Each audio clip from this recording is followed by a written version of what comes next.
आइए बच्चों, आज हम आवर्त सारणी में मेनलीफ की आवर्त सारणी के दोष, यानी कि मेनलीफ ने जब अपनी आवर्त सारणी बनाई थी उसमें क्या क्या दोष रह गए, आज हम उसकी चर्चा करेंगे। यानी कि डिमेरिट्स ऑफ मेनलीफ पीरियाडिक टेबल, यानी कि जो उनमें डिमेरिट हैं वो क्या क्या है, आज हम उनकी चर्चा करेंगे। तो देखिए, पहला जो डिमेरिट है, यानी कि पहला जो दोष है, वो कह रहे हैं कि समस्थानिकों और संभारिकों को आवर्त सारणी में स्थान देने में कठिनाई। उन्होंने जब अपनी आवर्त सारणी बनाई थी परमाणु भार के आधार पे बच्चों, तो उस समय जो समस्थानिक थे और संभारिक थे उनका स्थान निश्चित नहीं हो पा रहा था, यानी कि उनका स्थान निर्धारित करने में कठिनाई हो रही थी। देखिए बच्चों, आप जानते हैं समस्थानिक क्या होते हैं कि एक ही प्रकार के तत्व के परमाणु जिनके परमाणु भार भिन्न भिन्न होते हैं लेकिन परमाणु क्रमांक क्या होते हैं, समान होते हैं, उनको हम समस्थानिक बोलते हैं।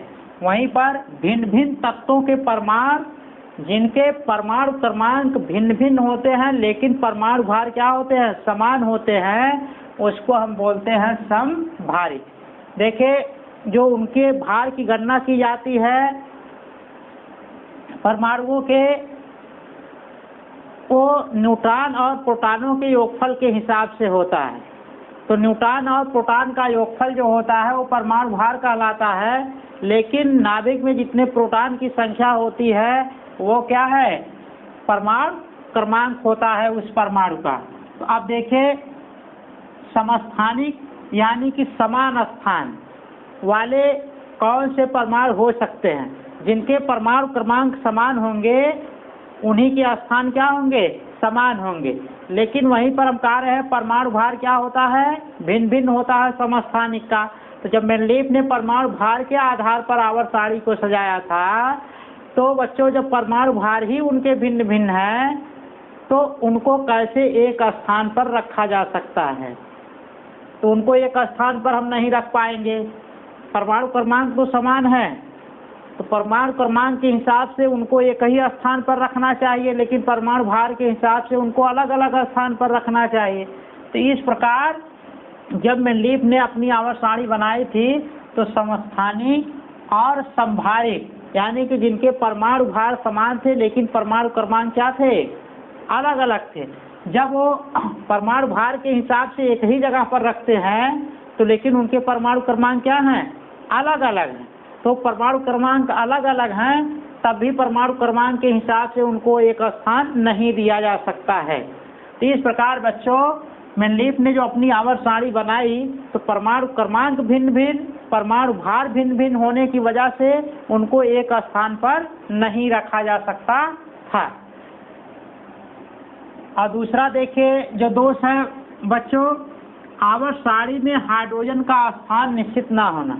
मेनलीफ ने जो अपनी आवर्त सारणी बनाई थी, हाइड्रोजन का स्थान उसमें निश्चित नहीं था, यानी कि ये निश्चित नहीं हो पाया कि उसको किसी विशेष वर्ग और किसी विशेष आवर्त में रखा जा सके।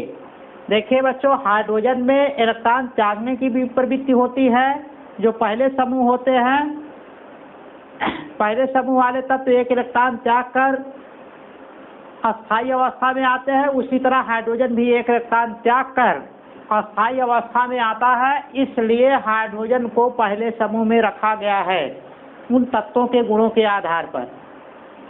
उसी प्रकार सातवें समूह के जो तत्व होते हैं एक इलेक्ट्रॉन ग्रहण करके अस्थायी अवस्था में आते हैं, उसी तरह हाइड्रोजन भी एक इलेक्ट्रॉन ग्रहण करके सातवें समूह के तत्वों की भांति अस्थायी अवस्था में आ जाता है, यानी कि अक्रिय हो जाता है। देखिए बच्चों, आप जानते हैं कि कोई परमाणु अस्थायी अवस्था में आने के लिए इलेक्ट्रॉन त्यागता है या ग्रहण करता है, या तो हीलियम जैसी संरचना प्राप्त करते हैं या वो अन्य अक्रिय गैस जिनकी बाह्यतम कक्षा में 8 इलेक्ट्रॉन होता है, वैसी संरचना ये प्राप्त करके अस्थायी अवस्था में आते हैं। तो हाइड्रोजन बच्चों सातवें समूह के तत्वों जैसा व्यवहार करता है और पहले समूह के तत्वों जैसा व्यवहार करता है, इसलिए हाइड्रोजन को पहले समूह और 7वें समूह में रखा गया है। इसलिए हाइड्रोजन का स्थान निश्चित नहीं हुआ था। अब देखिए तीसरा है कार्य लैंथेनाइड एवं एक्टिनाइड श्रेणियों के तत्वों के लिए आवर्त सारणी में स्थान न होना, यानी कि लैंथनम और एक्टिनम के आगे के जो तत्व थे उनको हम क्रमशः लैंथेनाइड और एक्टिनाइड श्रेणी के तत्व कहते थे। जब उन्होंने अपनी आवर्त सारणी बनाया था तो लैंथनम के आगे और एक्टिनम के आगे के जो तत्व थे आवर्त सारणी में रखने में उनको कठिनाई हो रही थी, इसलिए इन श्रेणियों के तत्वों को उन्होंने आवर्त सारणी से बाहर रख दिया, यानी कि आवर्त सारणी में रखने में उनको कठिनाई हो रही थी। और चौथा जो डिमेरिट है, यानी कि चौथा जो दोष है वो क्या है, उत्कृष्ट गैसों या अक्रिय गैस। उत्कृष्ट गैस या अक्रिय गैस यानी कि वे गैसें जो किसी से भी क्रिया ना करती हों, यानी कि वो निष्क्रिय होती है, यानी किसी से क्रिया नहीं करती है, यानी क्रियाशील नहीं होती है। तत्वों के लिए आवर्त सारणी में रिक्त स्थान न होना, यानी कि मेनलीफ ने जब अपनी आवर्त सारणी बनाई थी उस समय जो अक्रिय गैसें थी, यानी कि निष्क्रिय गैसें थी या उत्कृष्ट गैसें जिसको बोलते हैं, इनको रखने के लिए आवर्त सारणी में कोई स्थान निश्चित नहीं हो पाया था। बाद में जब मूल आवर्त सारणी तैयार की गई तो वहाँ जो शून्य समूह है उसमें उनको अलग से रखा गया, यानी कि जो अक्रिय गैसें थी उनको शून्य समूह में रखा गया। और देखिए बच्चों, अगला जो डिमेरिट यानी दोष है वो कह रहे हैं कि सर्वथा भिन्न गुणों के तत्वों का एक वर्ग में रखना, यानी कि मेनलीफ ने जब अपनी आवर्त सारणी बनाई थी भिन्न भिन्न गुण वाले तत्वों को एक ही वर्ग में रखा था। जैसे कह रहे हैं कि वर्ग फर्स्ट में अति क्रियाशील क्षार धातु, यानी कि जो बहुत ज़्यादा क्रियाशील क्षार धातुएं थीं जैसे सोडियम पोटेशियम आदि के साथ बहुत कम क्रियाशील मुद्रा धातुओं का मतलब जिससे मुद्राएं बनाई जाती हैं। मुद्रा धातुओं जैसे कॉपर, सिल्वर, गोल्ड, यानी कि बच्चों आप सुने होंगे कि तांबे का सिक्का, कॉपर का मतलब तांबा, तांबे का सिक्का, सिल्वर यानी कि चांदी का सिक्का, गोल्ड यानी कि सोने के सिक्के बनते हैं। तो ये जो बहुत कम क्रियाशील हैं, जो अति क्रियाशील क्षार धातुएं हैं, उनको उनके साथ उन्होंने रखा था। ये एक दोष है, यानी कि जब समान गुण वाले तत्वों को एक ही वर्ग में रख सकते हैं तो यहाँ तो इनके गुण अलग अलग हैं, यानी कि एक ज़्यादा क्रियाशील है, एक कम क्रियाशील है। देखिए बच्चों, आपको बताया गया था कि वर्ग का उपवर्ग भी होता था, वर्ग में उपवर्ग बने हुए थे।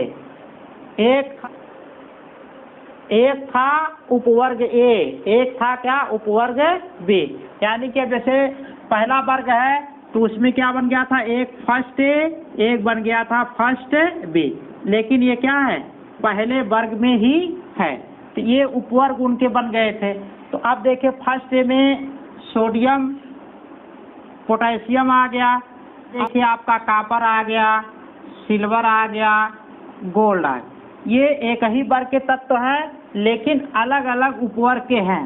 लेकिन जब बच्चों आपको बताया गया था कि एक वर्ग के तत्वों के गुण क्या होते हैं, समान होते हैं, लेकिन यहाँ ये जो फर्स्ट ए वाला तत्व है ये ज़्यादा क्रियाशील है और ये कम क्रियाशील। तो कहने का मतलब ये हुआ कि जब एक ही वर्ग के तत्वों के गुण में समानता होती है, लेकिन यहाँ हम देख रहे हैं कि ये एक ज़्यादा क्रियाशील है फर्स्ट ए वाला और फर्स्ट बी वाला कम क्रियाशील है, तो उसके आधार पर इनको एक वर्ग में स्थान नहीं मिलना चाहिए। ये मेनलीफ की आवर्त सारणी का एक दोष है। बच्चों देखिए, एक बहुत महत्वपूर्ण बात है, हम यहाँ इसकी चर्चा कर लेते हैं कि समस्थानिक जो होते हैं एक ही प्रकार के तत्व के परमाणु होते हैं। अगर बच्चों देखिए एक ही प्रकार के तत्व के परमाणु अगर ना हो तो चूंकि समस्थानिक जो होते हैं परमाणु क्रमांक क्या होता है, समान होता है। तो जब एक ही प्रकार का तत्व का परमाणु नहीं हो, एक ही प्रकार के तत्व के परमाणु नहीं होंगे तो उनके परमाणु क्रमांक समान नहीं हो सकते हैं, क्योंकि अगर अलग अलग तत्व के परमाणु लेंगे तो उनका परमाणु क्रमांक क्या हो जाएगा, अलग अलग हो जाएगा, वो समस्थानिक नहीं रह पाएंगे। उसी तरह जो संभारिक होते हैं उसमें आपको बताया गया है कि ये अलग अलग तत्वों के परमाणु होते हैं। बच्चों जब देखिए बच्चों, अगर अलग अलग तत्व के परमाणु हम नहीं लेंगे तो उनके परमाणु क्रमांक असमान नहीं हो सकते, क्योंकि आपको बताया गया है कि संभारिक में, यानी कि जिसको हम इंग्लिश में आइसोबार कहते हैं, उसमें अगर अलग अलग हम तत्व के परमाणु नहीं लेंगे तो उनका परमाणु क्रमांक क्या होगा, असमान नहीं हो पाएगा। तो चूंकि हम जानते हैं जो संभारिक हैं, आइसोबार हैं, उनके परमाणु भार क्या होते हैं, समान होते हैं, लेकिन परमाणु क्रमांक अलग अलग होते हैं। जब हम अलग अलग तत्व लेंगे तभी परमाणु क्रमांक अलग हो पाएंगे। उसी तरह समस्थानिक जिसको आइसोटोप्स बोलते हैं, आइसोटोप्स में आपको बताया गया है कि परमाणु क्रमांक क्या होंगे, समान होंगे। तो बच्चों अब बताइए, अगर एक ही प्रकार के तत्व का परमाणु नहीं लेंगे तो उनका परमाणु क्रमांक कैसे समान हो सकता है। इसीलिए समस्थानिक में हमेशा एक ही तत्व के परमाणुओं को हमको लेना पड़ेगा, और संभारिक में क्या है, भिन्न भिन्न तत्वों के परमाणु को लेना पड़ता है। ठीक है बच्चों, अगले टॉपिक को हम अगले वीडियो के लेक्चर में चर्चा करेंगे।